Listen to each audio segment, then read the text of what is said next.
اللہ الرحمن الرحیم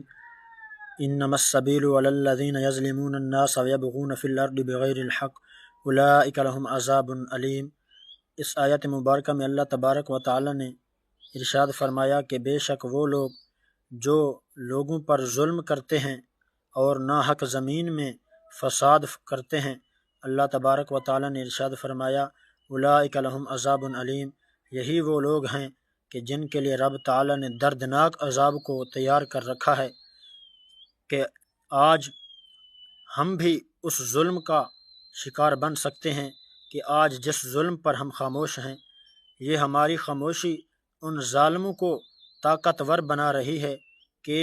ظالم جانتا ہے کہ آج مسلمان چپ ہے، آج اس کا دل بھی مردہ ہو چکا ہے، آج اس کا یہ قلب و سینہ بھی آج بیمار ہو گیا ہے کہ یہ درد نہیں رکھتا اپنے مسلمانوں کے بارے میں، اور وہ ظالم قوی ہوتا چلا جا رہا ہے اور مسلمانوں پر ہر طرح کا تشدد کر رہا ہے۔ اور اقبال تو یہ فرماتا ہے کہ ظلم تو ظلم ہے، بڑھتا ہے تو مٹ جاتا ہے، خون تو پھر خون ہے، بڑھے گا خون تو پھر خون ہے، ٹپکے گا تو جم جائے گا۔ یاد رکھیے کہ جو خون پھر معصومیت کا گرتا ہے، جو مظلوم لوگوں کا خون جب ریزہ ریزہ ہوتا ہے تو پھر وہ خون صرف ریگا نہیں جاتا، پھر رب تعالیٰ ہر خون کے بدلے کو رب تعالیٰ ایک قابل تحسین بناتا ہے۔ آج ہمیں چاہیے کہ ہم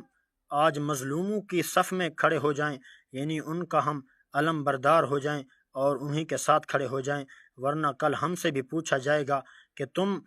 تمہارے پاس جو طاقت تھی زباں کی، تم نے وہی طاقت کو بھی گوا دیا کہ تمہاری زباں بھی خاموش رہ گئی اور ظالم ظلم کرتے رہے، مظلوم آہو پکار کرتے رہے اور اس کے بعد بھی تم پھر چپ رہے۔